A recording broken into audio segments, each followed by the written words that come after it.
আল্লাহর ভয়ে এক ফোঁটা চোখের পানি আল্লাহর কাছে সবচেয়ে প্রিয়। এক ফোঁটা চোখের পানি, এর চেয়ে কোনো পছন্দনীয় ইবাদত আল্লাহর কাছে নাই। এক ফোঁটা চোখের পানি। রাসূল সাল্লাল্লাহু আলাইহি ওয়াসাল্লাম বলছেন, লা ইয়ালিজার রাজুলু বাকা মিন খাসিয়াতিল্লাহ তা ইয়ালিজাল লাবানু ফি দারে। গাভীর বাঁট ওলান থেকে দুধ বের করে ভিতরে ঢোকানো যায় না যেমন, আল্লাহর ভয়ে কাঁদে যে সে জাহান্নামে যাবে না তেমন। গাভীর বাঁট ওলান বুঝেন কি? চাপ দিয়ে দুধ বের করে ভেতরে ঢোকানো যাবে? এই কাজটা যেমন অসম্ভব, আল্লাহর ভয়ে কাঁদে যে তার জাহান্নামে যাওয়া তেমনি অসম্ভব। এটা আমি বলিনি, এই কথা মুহাম্মদ সাল্লাল্লাহু আলাইহি সাল্লাম বলেন। এরপরেও কেঁদে আপনি অনেক নেকি করেছেন, কিন্তু সালাত নেই। এবার এটা আল্লাহ কি করবেন? এটা কেটে দেবেন, বাতিল। তাহলে ইবাদতের জগতে সবচেয়ে ব্যতিক্রম ভিন্ন ধরনের ইবাদত হলো সালাত, যার উপরে নির্ভর করে অন্যান্য ইবাদত। সালাত এমন একটি ইবাদত যার উপরে নির্ভর করে অন্যান্য ইবাদত। অতএব পরিষ্কার কাপড় পরে সালাত আদায় করতে হয়, পরিষ্কার নেই। যেই কাপড়ে পেশাব পায়খানা লেগে আছে ওই কাপড় পরেই সালাত আদায় করবেন। পরিষ্কার অপরিষ্কার কোনো কাপড়ই নেই। আপনি উলঙ্গ হয়ে আছেন, নামাজের টাইম হয়ে গেছে, আপনি এ অবস্থাতেই সালাত আদায় করবেন। যার কারণে আমি বহুদিনই বলেছি যে মুসলিম দেশে মার্কিন সৈন্য ঢুকে, কথার কথা ইরাকে আফগানিস্তানে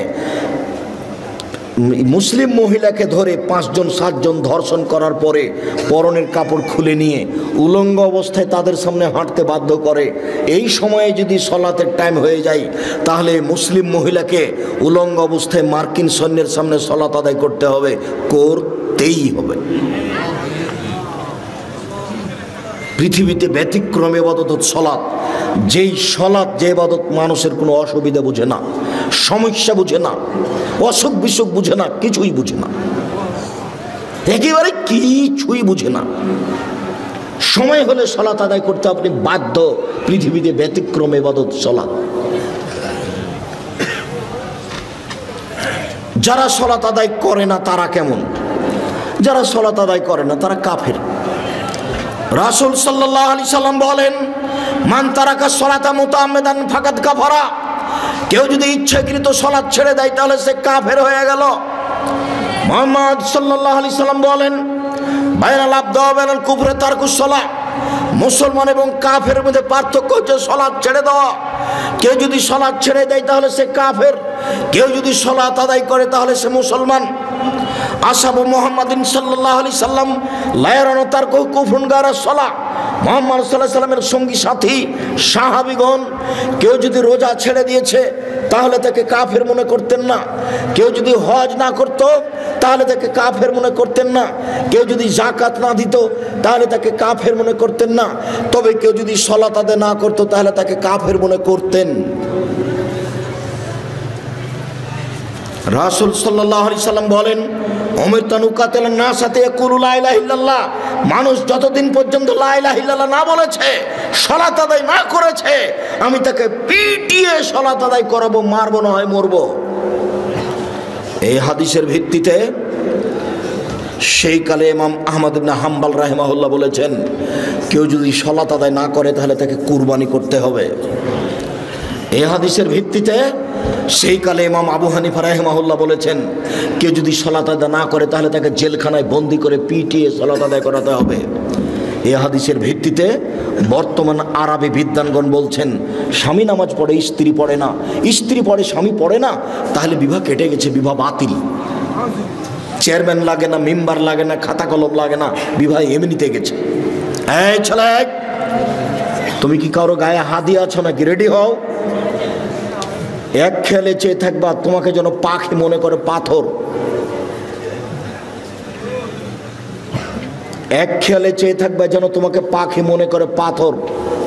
সম্মানিত দিনী ভাই বোন, একজন বেনামাজি যদি মারা যায় তো আরবি বিদ্বানগণ বলছেন ওকে শ্মশান ঘাটে ফেলে দিতে হবে। হিন্দু মারা গেলে যেখানে ফেলতে হয় সেখানে ফেলে দিতে হবে, মুসলমানের কবরস্থানে কবর দেওয়া যাবে না। এই কথা বর্তমানে আরবি বিদ্বানগণ বলছেন। অতএব কেউ যদি সালাত আদায় না করে তাহলে তারা কাফের, আমরা বলছি তারা বড় পাপী। একটু কেউ যদি সালাত আদায় করে রাসূলের পদ্ধতি না করে তাহলে সে কেমন? কেউ যদি সালাত আদায় করে রাসূলের পদ্ধতিতে না করে তাহলে ফাওয়াইলুল লিল মুসাল্লিন আল্লাযীনা আন সালাতিহিম সাহুন, যারা সালাত আদায়ের ব্যাপারে অমনোযোগী, ঠিক মতো সালাত আদায় করে না, তারা ওয়াইল নামক জাহান্নামে যাবে। রাসূল সাল্লাল্লাহু আলাইহি সাল্লাম বলেন, যারা ঠিক মতো নিয়ম মতো সালাত আদায় করে না তারা ফেরাউনের সাথে থাকবে। পৃথিবীতে সবচেয়ে বড় বদ মানুষ ফেরাউন। অনেকে আল্লাহ বলে দাবি করেছে। Charles Darwin, Hume, Hegel, Haeckel, Lenin, Karl Marx, Engels, আব্রাহা, আবু জাহাল, আবু লাহাব, দাকেনুস, ডিকেটিস, সক্রেটিস, নমরুদ, ফেরাউন, সাদ্দাদ, কারুন, অনেকে আল্লাহ বলে দাবি করেছে, তবে ফেরাউনের মতো নোংরা দাবি কেউ করেনি। মিশর জাদুঘরে ঢুকে বারবার বলছি, মোহাম্মদ, ফেরাউনের লাশ কোথায় সেখানে চলো। 150 পাউন্ড দিয়ে টিকিট করে ভিতরে ঢুকেছি ফেরাউনকে দেখার জন্য। দীর্ঘ সময় কাটার পরে ফেরাউন কোথায় আছে খুঁজে পাওয়া যায় না। জিজ্ঞাসা করো, জিজ্ঞাসাতে বোঝা গেল আরও 300 পাউন্ডের টিকিট করে ঢুকতে হবে, সেটা এইদিকে। তো টিকিট করার পরে ভিতরে গেলাম, দেখি 12 জন লাশ, প্রায় সবাই একই, 19-20 বোঝা যায় না। একটা লাশের পাশে লেখা আছে আল ফারার আসলি, এ হচ্ছে আসল ফেরাউন। যদিও আমি খুব একটা নিশ্চিত বিশ্বাসী নই, কেননা যেখানে ফেরাউন ডুবে গেছে বলে তারা সাইনবোর্ডে লিখে রেখেছে। আমি বক্তব্যে যখন বলেছি জায়গাটা না দেখার আগে, তখন আমার কাছে একটা অস্পষ্ট ছিল। আমি বলেছি কাল আসাব মুসা ইন্দাল্লাহ মুদরাকুন, মুসার সঙ্গী সাথী বললেন আমরা বন্দি, ফেরাউন আমাদেরকে ধরে নিয়েছে। কেন? ডানে ফেরাউন, বামে ফেরাউন, পিছনে ফেরাউন, সামনে সাগর। মুসা আলাইহিস সালাম দৌড়িয়ে পালাচ্ছিলেন, পালাতে পালাতে সামনে সাগর পড়েছে। তো এখন ডান দিকে বাম দিকে পিছন দিকে ফেরাউন আছে, সামনে সাগর, বাঁচার কোনো পথ নেই। তাই সাহাবিগণ বলছেন আমরা আটকা পড়েছি। তখন মুসা আলাইহিস সালাম বলছেন কাল্লা, কখনো নহে, অসম্ভব হতে পারে না, মুসা আমাকে ধরতে পারো না। বলো কি তুমি? ইন্না মায়া রাব্বি, আমার সাথে আমার প্রতিপালক রয়েছেন, সেদিনই তিনি আমাকে পথ দেখাবেন। তোমরা বলো কি ফেরাউন আমাকে ধরে নিবে? মানে কাল্লা, কখনো নহে, অসম্ভব, এটা হতে পারে না, ফেরাউন আমাকে ধরতে পারে না। কেন? ইন্না মায়া রাব্বি, আমার সাথে আমার প্রতিপালক রয়েছে, সেদিনই তিনি আমাকে পথ দেখাবেন। মুসা নিজেও জানেন না পথ কি হতে পারে, কোনো পথই নাই। পথ কি আছে? কোনো পথই নাই। সামনে কুলজুম সাগর, যার শুরু শেষ বোঝা যায় না। কিসের বলছেন যে অসম্ভব হতে পারে না আমাকে ফেরাউন ধরতে পারেন? এটা তার ঈমান, এটা তার ঈমান, তার ঈমান বলছে ফেরাউন আমাকে ধরতে পারেন, এটা অসম্ভব। তা আমার একটু বুঝতে বাকি ছিল। আমি আয়াতের উপরে বলেছি, সেই জায়গাটা যদি ঠিক হয়, তো এখন দেখা যাচ্ছে যে কুলজুম সাগরের পাশ দিয়ে দৌড়াচ্ছেন আর পিছনে পিছনে ফেরাউন আসছে। এবার হঠাৎ করে সাগরের পাশে পাহাড় হলো এরকম মুখের উপরে, এই পাহাড়ের উপরে উঠা যাবে না। তাহলে এখন ডান দিকে আছে সাগর, মুখের উপরে আছে পাহাড়, বাম দিকে আছে ফেরাউন, পিছন দিকে আছে ফেরাউন, মানে চলে এসেছে। আবার এখানেই ফেরাউনকে পাওয়া গেছে, সেখানেও তার সাইনবোর্ডে লেখা আছে আল্লাহ আলাম। লাশ দেখে তেমন বোঝা যায় না, তবে মাথার পিছনের দিকের চুলটা মনে হচ্ছে যে পেকে সাদা হয়ে আছে, এখনো চুল আছে। অন্যান্য লাশের তেমনটা বোঝা যায় না। আর হাতগুলি দেখে মনে হচ্ছে যে কুষ্ঠরোগ সাদা সাদা ভাব। অন্য হাতগুলি সব কালো হয়ে আছে, মমি দিয়ে কালো করা আছে। 12টা লাশ একসাথে আছে, 3টা মহিলা আর 9টা হলো পুরুষ। মিশর জাদুঘরে। সম্মানিত দিনী ভাই বোন, সবচেয়ে বদ মানুষ ফেরাউন। পৃথিবীর ইতিহাসে ফেরাউন যত বড় বদ, এত বড় বদ পৃথিবীর ইতিহাসে কেউ নেই। ফেরাউনই বলেছিল আনা রাব্বুকুমুল আলা, আমি হচ্ছি তোমাদের সবচেয়ে বড় প্রতিপালক আল্লাহ। ফিরআউন বলেছিল মা লিম তালকুম মিন ইলাহিন গায়রি, মূসা আমি ব্যতীত আর কোনো মাবুদ আছে কথা আমি জানি না। ফিরআউন বলেছিল লাইনিত্তাখাযতা ইলাহান গায়রি লাজালান্নাকা মিনাল মাসজুনিন, মূসা যদি আমাকে বাদ দিয়ে আরো কাউকে আল্লাহ বলে দাবি করো, আমি ফিরআউন তোমাকে জেলখানায় বন্দী করে দেব। ফিরআউনের ভাষা অনেক কঠিন। লোক বের হবে আলী, তারা বেশি বেশি সালাত আদায় করবে, বেশি বেশি সিয়াম পালন করবে, বেশি বেশি তাসবিহ তাহলিল জিকির আজকার করবে। তোমাদের ইবাদত তাদের কাছে কিছুই নয়। আলী শোনো, ইন্নাহুম তাজিদুনা, তোমরা যদি তাদের পাও ফাকতুলহুম, তাদের কুরবানি করো। ওয়াইনাম লাযরামান কাতালাহুম, যারা তাদের হত্যা করতে পারবে তারাই সবচেয়ে বেশি নেকি পাবে। ওরা সবচেয়ে বেশি বড় নামাজি, তারা বেশি বড় রোজাদার, তারা তাসবিহ গণনা করে বেশি, মেশিনে তাসবিহ গণনা করে, মেশিনে তাসবিহ। এই ছেলে, কিসে তাসবিহ গণনা করতে হবে? আঙ্গুলে। কেন? আঙ্গুল বিচার মাঠে সাক্ষী দিবে, কথা বলবে। মুরব্বী আব্দুর রাজ্জাক, শোনো বাবা, আমি মুরব্বী মানুষ, আমার বয়স 80, আমি যদি আঙ্গুলে তাসবিহ গণনা করি খালি আমার ভুল হয়, তো আমি কি তাসবিহ দানায় তাসবিহ গণনা করতে পারি? না। মরা পর্যন্ত যদি একদিনও ঠিক না হয় তবু নেকি পাবেন। কেন? আঙ্গুলে তাসবিহ গণনা করা কার নির্দেশ? মুহাম্মদ সাল্লাল্লাহু আলাইহি সাল্লামের। আমি ঠিক করলাম কি ভুল করলাম আমি তার নিজে থেকে করিনি। তাসবিহ দানায় তাসবিহ গণনা করলে তাসবিহ কথা বলবে না, মেশিন কথা বলবে না। রাসূলকে অপমান করে জান্নাত কেনার চেষ্টা করিয়েন না। সম্মানিত দিনী ভাই বোন, আমি বলিনি যে আপনি, তবে আল্লাহ রাসূল বলেছেন এক শ্রেণীর নামাজিকে তোমরা হত্যা করো। হাদিস বুখারী মুসলিম। এই হাদিস বুখারীতে 18 বার এসেছে। এই হাদিস বুখারীতে কতবার এসেছে? 18 বার এসেছে। শুধু তাই বলেনি, তাদের বলেছেন তোমরা হত্যা করো, আদ সামুদের মতো হত্যা করার মতো করে, একেবারে মায়েরা একাকার করে দাও। আরে আমি নামাজ পড়লাম তারপরে অবস্থা, তাহলে বোঝা যাচ্ছে যে নামাজ রাসূলের না হলে কবুল হবে না। তাহলে একটু দেখি কিভাবে। সাল্লু কামা রাআইতুমুনি উসাল্লি, পৃথিবীর মানুষ তোমরা সালাত আদায় করো যেভাবে আমাকে সালাত আদায় করতে দেখছো। তো এখন কি মুহাম্মদ সাল্লাল্লাহু আলাইহি সাল্লাম বেঁচে আছেন? তো কিভাবে দেখবেন?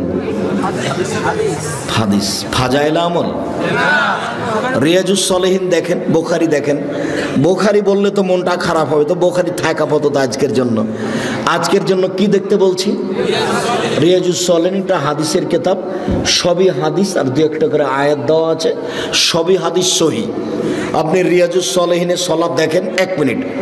আল্লাহু আকবার, আল্লাহু আকবার বলার পূর্বে কোনো কথা বলবেন না। নাওয়াইতু নুসাল্লি বললেই চলে গেছেন।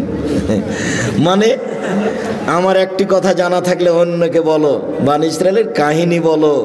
কেউ যদি কোনো কথা আমার নামে বলে, সেই কথা যদি আমার না হয় তাহলে তার থাকার জায়গা জাহান্নাম। নয়তো নুসাল্লি আরবা রাকাতিন লিজোহরে, জোহরের 4 রাকাত সালাতের আমি নিয়ত করছি, মর্মে যদি কোনোদিন নিয়তের দোয়া প্রমাণ হয়ে যায়, আমি আব্দুর রাজ্জাক বিন ইউসুফ নোয়াখালী লক্ষ্মীপুর আসা তো দূরের কথা, আর জাতির সামনে দাঁড়াবই না। আল্লাহর কসম, আল্লাহর কসম, আমি আর কোনোদিন দাঁড়াবো না। যদি নাওয়াইতু নুসাল্লি আরবা রাকাতিন লিজোহরে, জোহরের 4 রাকাত নিয়ত করছি সলাতের, এটা যদি প্রমাণ হয়ে যায়। তো নিয়ত কি আব্দুর রাজ্জাক সাহেব? মনের পরিকল্পনা। ওই যে আজান হয়েছে, এখন অজু করতে যাচ্ছেন, বলেন তো কিসের অজু করতে যাবেন? সলাতের, জোহরের সলাতের। এটার নাম নিয়ত। যেটা অন্তরে জাগে, যেটা ভাবেন, সেটার নাম নিয়ত। নিয়ত মুখে নয়। আমার একটি কথা জানা থাকলে অন্যকে বলো, বনি ইসরায়েলের কাহিনী বলো। কেউ যদি কোনো কথা আমার নামে বলে, সেই কথা যদি আমার না হয় তাহলে তার থাকার জায়গায় জাহান্নাম। সালাম ফেরার পরে আপনি মাথায় হাত দেন, আমি নিষেধ করিনি। তো যদি মাথায় হাত না দেওয়া থাকে তাহলে কি হবে? আপনি অজু করার সময় কাঁধ মাসা করেন, আমি আপনার কাঁধ মাসা বন্ধ করতে আসিনি, করেন আপনি। কিন্তু মুহাম্মদ সাল্লাল্লাহু আলাইহি সাল্লামের যদি প্রমাণ না হয়ে থাকে কাঁধ মাসা, তাহলে আপনার কি হবে? তাহলে আপনি বিবেচনা করে দেখেন, হুজুরকে বলেন আপনি তো খুব ভালোবাসেন, আপনারা সমাজের দায়িত্ব পালন করেন, হুজুরকে মাঝে মধ্যে দাওয়াত দেন, খাওয়ারও দেন, বলবেন আগামীকালকে আহমদ মাওলানা সাহেব আপনাকে আমরা খুব ভালোবাসি, বেশ ভালো মন্দ বাড়িতে হলে আদর করে খাওয়ায় বটে, দয়া করে কাঁধ মাসা করার হাদিসটা উল্লেখ করবেন। আবু হুরায়রা রাদিয়াল্লাহু তাআলা আনহু বলেন রাসূল সাল্লাল্লাহু আলাইহি সাল্লাম বলেছেন ওযু করার সময় কাঁধ মাসা করতে হবে। আবু দাউদ হাদিস নাম্বার এত, হাদিসটি সহিহ। সহি কেন বলতে হবে? এই জন্য যে আব্দুর রাজ্জাক সাহেব বলেছেন এ দেশে নাকি প্রায় 3 লক্ষ জাল হাদিস আছে। এইটা তো আবার সেটা নয়, এইটা আবার সেটা হলে তো বেকায়দা হয়ে যাবে। ফাজাইলে আমল বইয়ে লেখা আছে যে আদম আলাইহিস সালাম ভারত থেকে 60,000 বার হজ করতে গেছেন। তাহলে 60,000 বার যদি হয় তাহলে বছরে একবার হজ, তাহলে আদমের বয়স কত? 60,000 বছর। নেন এবার কোন দিক থেকে কোন দিকে লেগে গেছে। হুজুর একবারই বেখাপ্পা কথা বলেছেন, একইবারই যে মানায় না। আমার এক চাচাতো ভাই বরিশাল থেকে এক মুফাসসির গেছেন তাফসির করতে, তো তাফসির শুনে এসে আমাকে বলছে যে তোরা ওইসব তাফসির জানিস না। আচ্ছা কি তাফসির একটু বলেন, তোরা ওগুলো জানিসই না, কিছু তো বলবেন, সেটা কি তোরা জানিস না? তার আচ্ছা বলেন শুনি। তো বলছে শোনো, আদম আলাইহিস সালাম ঘুম থেকে উঠে দেখছেন পাশে একজন সুন্দরী মহিলা, তো হাত বাড়ালছেন, তখন ফেরেশতা বলছেন থামেন। তো আদম আলাইহিস সালাম বলছেন কেন? বলে মোহর দিতে হবে। মোহর কি? বলে মুহাম্মদ সাল্লাল্লাহু আলাইহি সাল্লামের উপরে 1000 বার দরুদ পড়ে দিতে হবে। কোরআন মাজিদে সূরা বাকারাতে আল্লাহ বলেছেন যে আমি আদমকে সব কিছু শিখিয়ে দিয়েছি, সব কিছু। তো বউকে কিভাবে হালাল করতে হবে সেটাই তিনি জানলেন না? আরে নিজের বউকে হালাল করাই জানলেন না? শুনুন, কিয়ামত পর্যন্ত মুফাসসির সাহেব তাফসির প্রমাণ করতে পারবে না। এদেশে একটা বই পাওয়া যায়, বইয়ের নাম তাফসির কি মিথ্যা হতে পারে? জিজ্ঞাসাবোধক নাম, ওই বইয়ে যা তাফসির আছে সবই মিথ্যে। বইয়ের নাম কি? তাফসির কি মিথ্যা হতে পারে? কোনোদিন দেখেছেন বইটা? জি,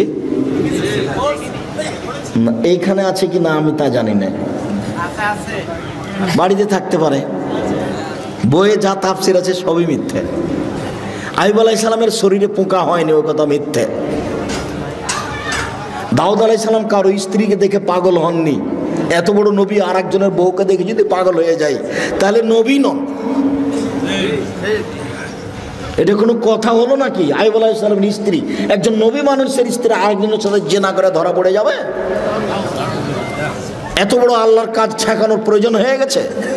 শুনুন, আল্লাহু আকবার বলে সালাত আরম্ভ করবেন, সুন্দর করে ওযু করে নেন, পেশাব পায়খানার প্রয়োজন থাকলে সেরে আসেন, পানি দিয়ে পবিত্রতা অর্জন করবেন।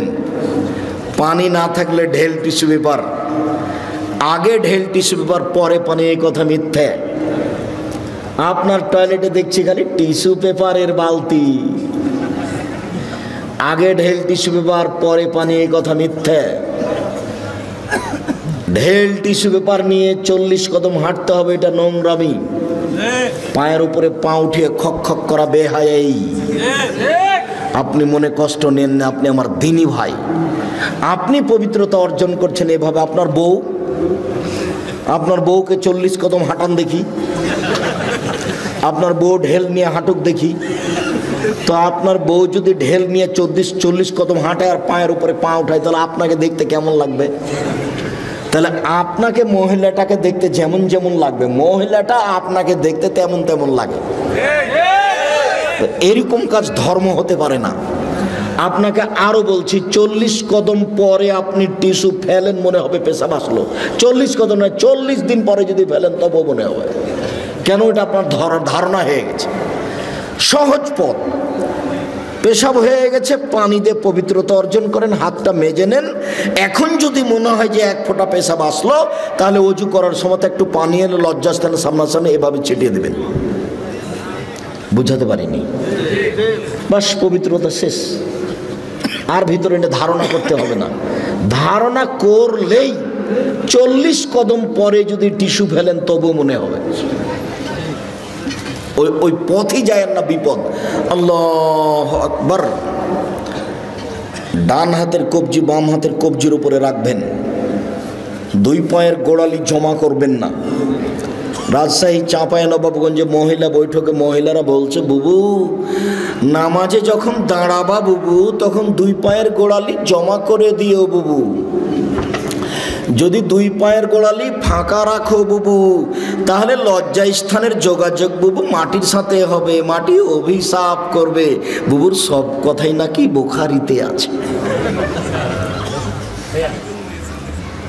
বলছে বুবু যখন সিজদা করতে যাবা বুবু তখন হাতি যেমন মাটিতে পড়ে যায় তেমন মাটিতে পড়ে গিয়ে আঁটো সাঁটো হয়ে সিজদা করিও বুবু। বুককে যদি উরু থেকে পৃথক রাখো বুবু তাহলে স্তন ঝুলন্ত থাকবে বুবু, পর্দার ব্যাঘাত ঘটবে। বুবুর সব কথাই নাকি বুখারীতে আছে। বলে হিসাব, বুবু ব্লাউজ গায়ে দিয়ে আছে, শাড়ি পরে আছে, শাড়ির ওপরে চাদর আছে, বুবু ঘরে পড়ে ঘরে বসে সলাত আদায় করছে, ঘরের মধ্যে সলাত আদায় করছে, পর্দার ব্যাঘাতের কোনো প্রশ্ন আসে না। মুহাম্মদ সাল্লাল্লাহু আলাইহি ওয়াসাল্লাম যেভাবে সলাত আদায় করতে বলেছেন পুরুষ নারীকে এভাবেই সলাত আদায় করতে হবে, এটাই চূড়ান্ত হিসাব। পৃথিবীর কোনো মানুষের সলাত আদায়ের জন্য ব্যতিক্রম কোনো প্রমাণ হবে না। সহিহ হাদিস দ্বারা প্রমাণ পেশ করতে হবে, অন্যথায় যা করেছি ভুল হয়েছে। এখন যা দেখছি বাস্তব সেটাই করতে হবে। আল্লাহু আকবার। আল্লাহু আকবার বলার সময় এরকম করতে হবে না, আল্লাহু আকবার এটা চলবে না, আল্লাহু আকবার এটা চলবে না, আল্লাহু আকবার এটা চলবে না। তাহলে এটাও চলে না, তাহলে এটাও চলে না, তাহলে এটাও চলে না। তাহলে কি করতে হবে? কাঁধ সামনাসামনি, একাধিক হাদিস দেখেন, কাঁধ সামনাসামনি, আল্লাহু আকবার, কানের লতি সামনাসামনি, একটু উপরে, আল্লাহু আকবার, সামনাসামনি। হাদিসের শব্দ সামনাসামনি আপনাকে আমি কি দিয়ে বুঝাই? কেন আপনি আঙ্গুলটা এখানে নিয়ে আসলেন? কেন আপনি এরকম করতে গেলেন? কেন আপনি এরকম করলেন কেন? আল্লাহু আকবার। ডান হাতের কবজি বাম হাতের কবজির উপরে রাখেন, সহিহ হাদিস। বাহুর ওপরে বাহু রাখেন, সহিহ হাদিস। বাহুর ওপরে বাহু রেখে যদি ছেড়ে দেন তাহলে বুক থেকে একটু নিচে যাবে, পেটের ওপরে থাকবে। আর কবজির ওপরে কবজি রেখে বুকের ওপরে রাখেন, 5টা সহিহ হাদিস। কবজির ওপরে কবজি রেখে একেবারে ছেড়ে দেন নাভির নিচে, 3টে জাল ও জয়ীফ হাদিস। আপনাকে আমি মানার জন্য বাধ্য করিনি, তবে কেউ যদি বলে যে নিচেও বাঁধা যাবে তো তাকে বলবেন যে জীবনে কোনোদিন উপরে কি বেঁধে দেখেছেন? কথা বুঝাতে পারেননি, বলেই দেখেন আপনি। আমি কোনোদিন মাযহাব নিয়ে আলোচনা করিনি। আমাকে যদি কেউ জিজ্ঞাসা করেছে মাযহাব মানা যাবে কি, তখন আমি বলেছি বিচারের মাঠে আল্লাহ যদি ইমাম আবু হানিফা রাহিমাহুল্লাহকে বলেন যে তুমি কি কাউকে বলেছিলে যে আমাকে মেনে চলো, তাহলে ইমাম আবু হানিফা যদি বলেন না না না না আমি কাউকে মানতে বলিনি, তাহলে আপনার কি হবে? আমি উত্তরে এইটা বলেছি। আমি মানা যাবে না যাবে এই কথা বলিনি। ওনাকে যদি আল্লাহ জিজ্ঞাসা করেন তো উনি কি বলবেন সেটা। আর আপনাকে আমি বলেছি যে 4টা মাযহাব মানতে হবে, এটা আপনি বলছেন, আর চিরদিনই একটা মানলেন, তো আর একটা আপনার এত বড় শত্রু হলো কেন? আর একটা মেনে দেখলেন না একদিন? তাহলে বোঝা যাচ্ছে যে সংকীর্ণতা ভিতরে বিরাজ করে, যার কারণে আমি দল করতে নিষেধ করি। কোনো দল, কোনো সংগঠন, কোনো কিছু করবেন না। এনারা যারা মঞ্চে বসে আছেন, তারা যদি কেউ আওয়ামী লীগ হয় তাহলে বিএনপিকে দেখতে পারেন না, যারা বিএনপি তারা আওয়ামী লীগকে দেখতে পারে না। এটা হলো দলের প্রতিক্রিয়া। আমি বলেছি যে দুই বোন একসাথে জন্ম নিয়েছে, যমজ, খুবই সুন্দরী, খুবই ভদ্র, নম্র, দেখতেও সুন্দরী, ভালো পড়াশোনা করেছে। তো একজনের বিবাহ হয়েছে আওয়ামী লীগ লোকের সাথে, একজনের বিবাহ হয়েছে বিএনপির লোকের সাথে। তারা এখন কথা বলে না। এটা কি হলো? এটা হলো প্রতিক্রিয়া। এটা হলো প্রতিক্রিয়া। এটা হলো সংকীর্ণতা। যেহেনটা খালি রাখেন, শুধুমাত্র আল্লাহ এবং আল্লাহ রাসূলের কথা মানব, তখন সব সহজ। আমি আমার জীবনে কোনোদিন বলিনি যে আপনি আমি যেটা বলছি সেটা মানেন। আমি বলেছি আমি যেটা বলছি সেটা সত্য। তবে মানুষ এসে যদি আমার কোনো জায়গাতে ভুল দেখা যায় তাহলে আমি ছেড়ে দিতে বাধ্য থাকবো। আমি তার ফেরেশতা নই। আল্লাহু আকবার। হাত বেঁধে সানা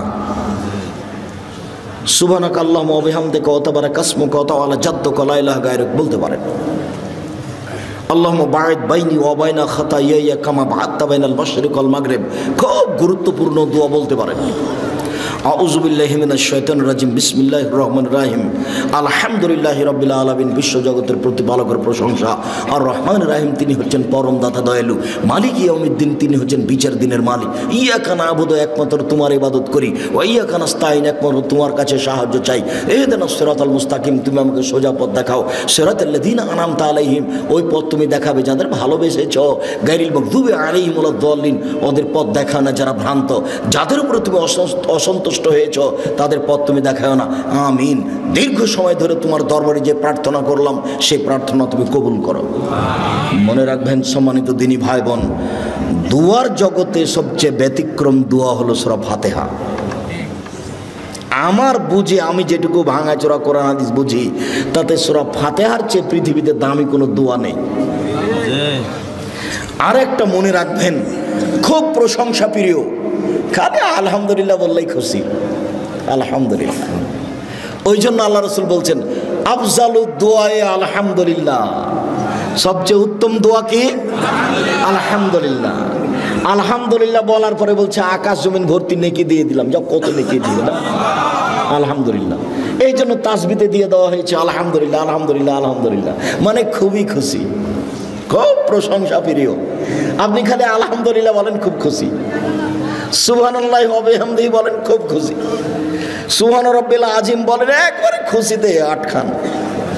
সুবহান রাব্বিল আলা বলেন, খুব খুশি, মানে আপনি তার খুব পবিত্রতা বর্ণনা করেছেন। প্রশংসা করে কিছু চাইলে দিয়ে দিবেন, নাও কি দিবেন, নাও, আমি খুশি হয়ে গেছি। প্রশংসা করে শুরু করেছেন, এক সমস্ত প্রশংসা তোমার, আর রহমানের রহিম, পরম দাতা দয়ালু তুমি, মালিকে ইয়াউমিদ্দিন, বিচার দিনের মালিক তুমি। ইয়াকা না'বুদু, একমাত্র তোমারই ইবাদত করি। ওয়া ইয়াকা নাস্তাইন, একমাত্র তোমার নিকটে সাহায্য চাই। ইহদিনাস সিরাতাল মুস্তাকিম, তুমি আমাকে সোজা পথ দেখাও। ওরা বলে আমাকে এই পথের, ওরা আমাকে এই পথে ডাকে, ওরা আমাকে এই পথে ডাকে, আমি কোন পথে যাই?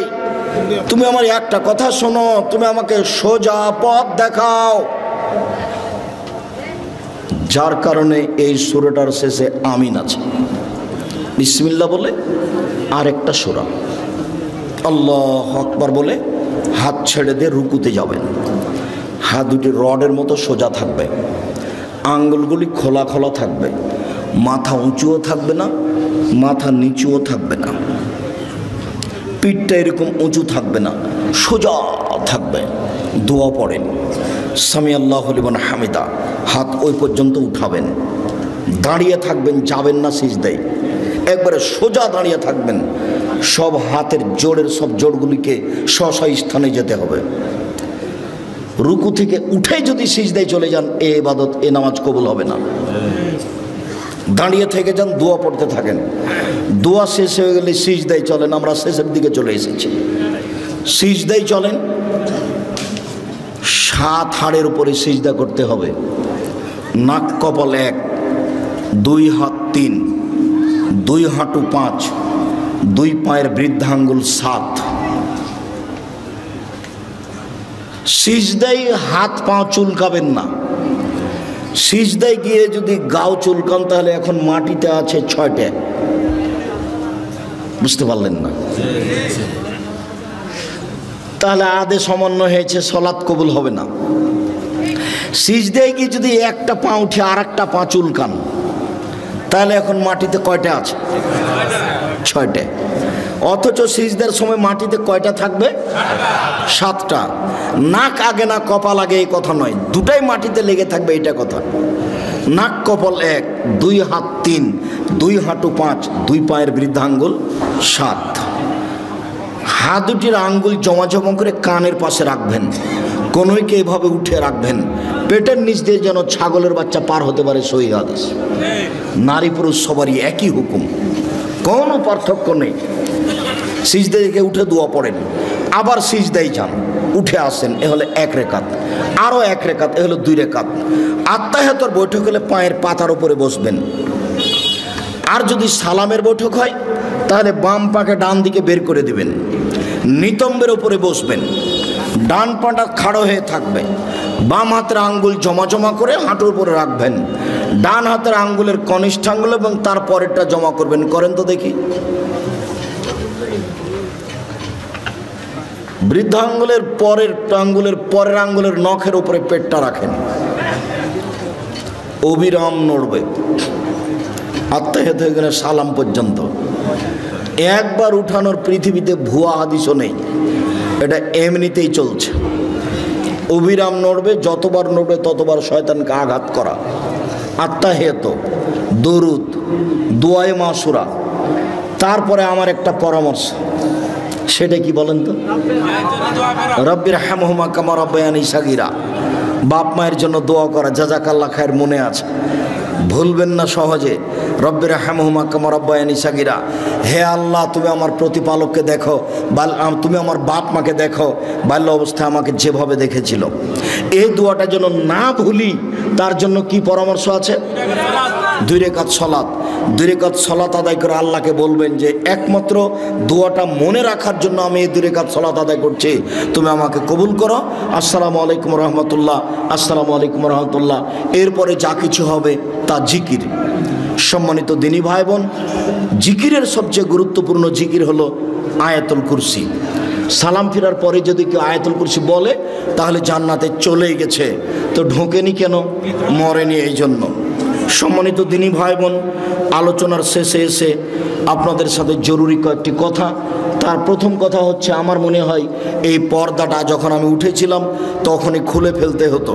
পর্দার বাহিরে যারা আছে তারা বুঝতে পারে না যে আমাদের কথার কারণে তাদের অসুবিধা হচ্ছে নাকি, যার কারণে তারা নিয়মিত কথা বলার চেষ্টা করলো, যেটা আমরা পছন্দ করিনি। যা হোক, অনেক দূর থেকে আসার পরেও তারা আমাদের কথাকে মূল্যায়ন করার অনেকে প্রয়োজন মনে করলো না। এটা তাদের অযোগ্যতা, এটা তাদের বিদ্যা বুদ্ধি না থাকার প্রমাণ। কেননা আমরা খুব জোরালোভাবে পেশ করেছি, আমরা জাতির সামনে একটা বাক্য অগ্রহণীয় বলি না। কাজেই কেউ বুদ্ধিমান তারপরে আমাদের কথা শুনবে না, উপেক্ষা করে গল্প করবে, এমনটা হতে পারে না। কেউ কোনোদিন এরকম জায়গাতে টিকতে পারেনি, আজও টিকার কোনো পথ নেই। দ্বিতীয় জরুরি কথা আপনাদের সাথে এই, জামিয়া সালাফিয়া ডাঙ্গিপাড়া পবা রাজশাহী, জামিয়া সালাফিয়া রূপগঞ্জ নারায়ণগঞ্জ ঢাকা, জামিয়া সালাফিয়া 6 মাইল বাবুগঞ্জ বরিশাল, জামিয়া সালাফিয়া তেঘরা বিরল দিনাজপুর, জামিয়া সালাফিয়া সিলেট, জানি না চট্টগ্রামে কখন হবে, তবে নোয়াখালীতে পরিকল্পনা চলছে। লক্ষ্মীপুরের লোকেরা অনেকে দাবি রেখেছে, এখন আমি চূড়ান্ত হিসাব পেশ করিনি, অপেক্ষায় আছি। ভাবছিলাম নোয়াখালী, মেন নোয়াখালীতে হোক, তাহলে সব জেলার জন্য সহজ হবে। শেষ পর্যন্ত যদি নাই হয় তাহলে লক্ষ্মীপুরে হিসাব থাকতে পারে। মর্মে সকল দিনী ভাই বোনকে আমি জামিয়া সালাফিয়ার জন্য আন্তরিকভাবে দোয়া করার জন্য অনুরোধ জানাচ্ছি। আমার মনে বড় সাধ, এদেশের মাটিতে আমি উন্নত মানের প্রতিষ্ঠান গড়ে, উন্নত মানের বাংলা, ইংরেজি, আরবি শিক্ষাদানের মাধ্যমে অন্যায়ের বিরুদ্ধে বিরুদ্ধে লড়বো মুখে কলমে মিডিয়ায়, ইনশাআল্লাহ আমি লড়বো ইনশাআল্লাহ। সম্মানিত দিনী ভাই বোন, মর্মে আপনাদের সামনে জামিয়া সালাফের পক্ষ থেকে মুখে যেমন বলি তেমন একটা কলম পেশ করতে চাই আপনাদের সামনে। সেটা হলো মাসিক আল ইতিসাম পত্রিকা। তাতে আছে 10 জন মুফতি, তাতে আছে 10 জন গবেষক, তাতে আছে 14 জন কর্মচারী। ব্যয়বহুল খরচের পত্রিকা মাসিক আল ইতিসাম পত্রিকা। 50টা প্রশ্নের উত্তর থাকে। সব দিনই ভাই বোনকে আজকে শুধু নয়, নিয়মিত একটা করে পত্রিকা সংগ্রহ করার জন্য অনুরোধ জানাচ্ছি। আর আবদুল্লাহর বই লেখা রিজিক, ব্যতিক্রম বই রিজিক, সম্ভবত দাম ৭৭ টাকা। আপনার রুজিতে বরকত হয় না কেন, বা রুজি বেশি হবে কি করে? হাদিস ভিত্তিক অনেক দলিল পেশ করেছে আবদুল্লাহ। বইয়ের নাম রিজিক। আবদুল্লাহর বইটা যদি থাকে মিন্নাতুল বারি আছে কিনা আমি জানি না।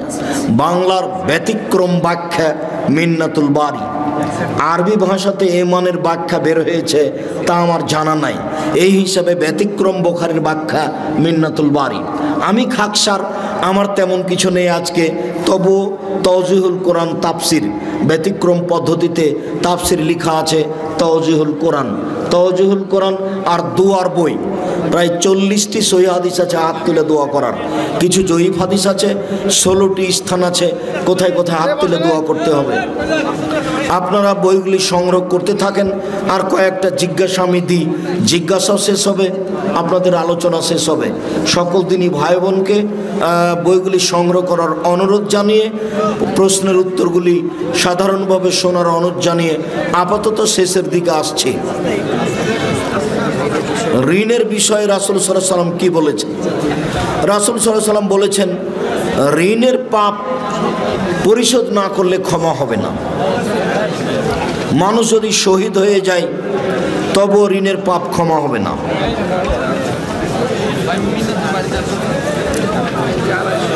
জুম্মার 2টা আজানের বিধান কি? 2 আজান বিদাত, 1 আজান সহিহ হাদিস। 2 আজান উসমান রাদিয়াল্লাহু তাআলা কি বেদাত করেছেন? না, উসমান রাদিয়াল্লাহু তাআলার ইজতিহাদ। যদি ইজতিহাদ প্রয়োজন হয় তাহলে মানতে হবে, প্রয়োজন না হলে এই ইজতিহাদ সেই কালে আব্দুল ইবনে উমর নাকচ করেছে। জাকির নায়েক সম্পর্কে কিছু বলুন। জাকির নায়েক বড় পণ্ডিত মানুষ, সঠিক আকীদার মানুষ। জাকির নায়েকের কথা গ্রহণীয়। দেখেন দলিল সহ হলে অবশ্যই গ্রহণ করবেন। মৃত ব্যক্তির জন্য কুলখানি, কোরআন খতম, 43 কি যায় জিনা কাবিরা গুনহা। মৃত ব্যক্তির জন্য কোরআন খতম করা যাবে না। মুখে দোয়া করতে হবে, অর্থের দান করতে হবে। রাসূলুল্লাহ সাল্লাল্লাহু আলাইহি সাল্লামকে রুহানি পিতা বলা যাবে কি? জি না। এগুলো হচ্ছে ধর্মের নামে বিকৃত কথা। মুহাম্মদ সাল্লাল্লাহু আলাইহি সাল্লাম কারো রুহানি, নগদ, বাকি কোনো পিতা নন। মুহাম্মদ সাল্লাল্লাহু আলাইহি সাল্লাম হচ্ছেন জনগণের রাসূল, নবী।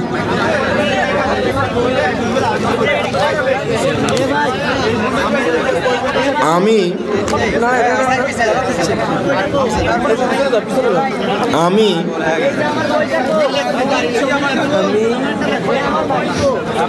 পায়জালে আমল নামক কিতাবে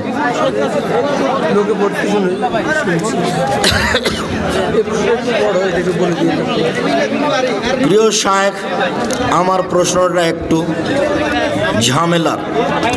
আপনার নিকট অনুরোধ, একটু বিস্তারিত ভেঙে উত্তর দিবেন। বিদ্যুতের খুঁটি থেকে অবৈধভাবে বিদ্যুৎ ব্যবহার করেছি, এখন বুঝতে পারলাম জনগণের সম্পদ নষ্ট করেছি। এখন আমি যে পরিমাণ বিদ্যুৎ আনুমানিক ব্যবহার করেছি, এখন তার মূল্য থেকে কিছু বাড়তি টাকা বিদ্যুৎ অফিসে জিএম বরাবর পরিশোধ করি বিদ্যুতের উন্নয়নের কাজে লাগানোর জন্য, তাহলে আমি কি জনগণের ঋণ মুক্ত হব? আপনি বিদ্যুৎ অন্যায়ভাবে ব্যবহার করেছেন এটা বলতে চায়েন না, আপনি এই কথা গোপন রেখেই কিছু পরিমাণ টাকা বিদ্যুৎ খাতে দিয়ে দেন, যে আমি এই টাকাটা দিয়ে দিলাম, বিদ্যুৎ খাতে আপনারা ব্যবহার করবেন। হাদিস, মানুষের বানানো হাদিস। জিকির করলে যদি পাগল বলে মানুষে, তাহলে পাগল হয়ে গেছে, ও জিকির করবে কি? ও নিজেই জানে না আমি কি বলছি। আর চিৎকার করে জিকির করা যাবে না, এটা বিদআত, চুপে চুপে জিকির হতে হবে। আসসালামু আলাইকুম শায়েখ, আপনার মতে মিজানুর রহমান আজহারি কেমন আলোচক? কোরআন মাজিদে নামাজ রোজার মতো জিহাদের কথা বলেছে প্রায় 500 বারের মতো, কিন্তু আপনি বলেছেন রাষ্ট্রের অনুমতি ছাড়া জেহাদ হারাম, জেহাদ করা যাবে না বলেছি। তাহলে বর্তমান প্রেক্ষাপটে আমার কিভাবে জেহাদ করব? তুমি করবে না, তুমি রাতে রাতে মানুষ মেরে ফেলছে সেই জঙ্গিদের সাথে যে জেহাদ দেখাচ্ছ। তুমি কে বড় লাভবান বই পড়ো, কে বড় লাভবান বইয়ের উপরে তোমার অনীহা থাকা ঠিক নয়। আর তুমি যদি তোমার নেতার কথা বলো, তাহলে আমি তোমার নেতাকে 3 যুগ পড়াতে চেয়েছি, কথা আমাকে ফিরিয়ে নিতে হবে না। তুমি যেসব জেহাদের আয়াতের কথা বলছো সেগুলো আমরা জানি না, আমি জেহাদের বিস্তারিত আলোচনা করেছি কে বড় লাভবান বইয়ে।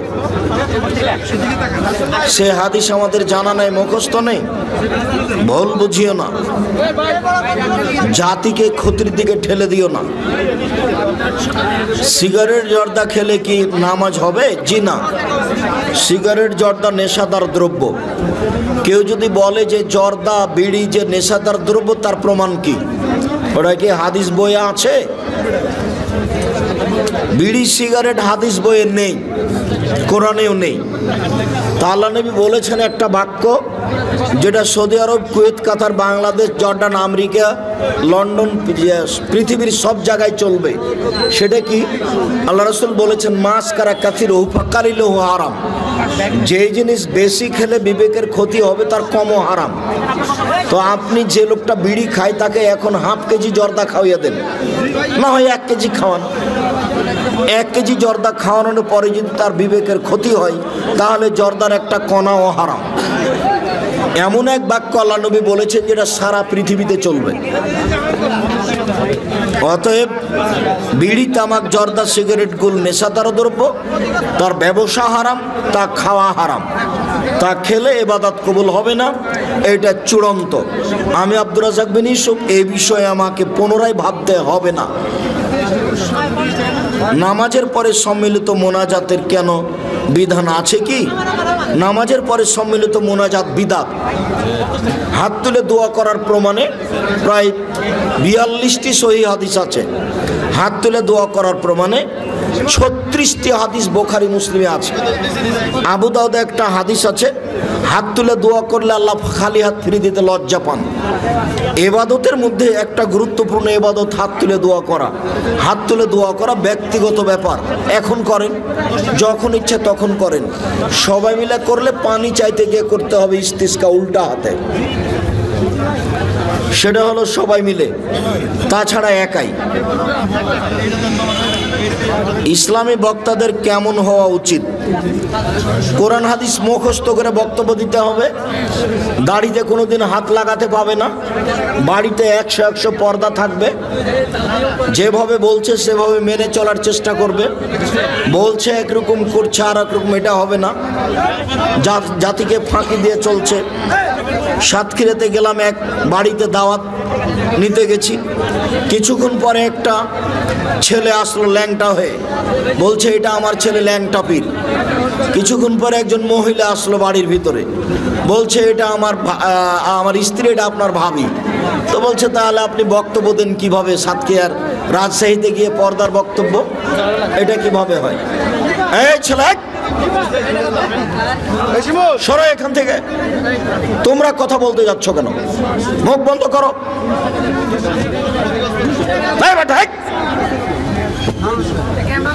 মুখ বন্ধ করো বেটা, মুখ খুলতে পাবো না।